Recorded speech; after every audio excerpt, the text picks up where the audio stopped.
नमस्कार, मी सुधीर वासम, व्यंकटेश नगर येथील रहिवासी। काल रात्री जोरदार पाऊस झाल्यामुळे व्यंकटेश नगरात पूर्णपणे पाणी भरलेलं आहे। प्रत्येकाच्या घरात साधारण 1 फुटावर पाणी भरलेलं आहे। त्याच मूळ कारण हा जो हायवे आहे त्या हायवेमुळे पाणी पलीकडे क्रॉस होत नाही, त्यामुळे सगळ्यांचे नुकसान झालेलं आहे।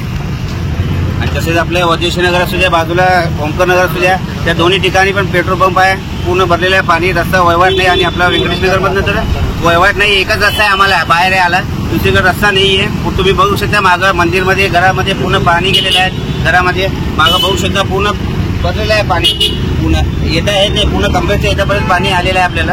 आणि रस्ताच नाही आणि कोणी लक्ष देत नाही। किती वेळा सांगितलं कोणी लक्ष देत नाही। रस्त्या हायवे झाल्यामुळे ना सर्वांना त्रास झालेला आहे याप्रमाणे। आता मदतीला कोणी आले का नाही? मदतीला कोणी आले नाही, फोन केले तर आम्ही दुसरीकडे आहे, इथं आहे, दुसरीकडे पण पाणी भरलेलं आहे असं सांगत आहे सर्वजण, त्यामुळे कोणी अजून तर आले नाही येत।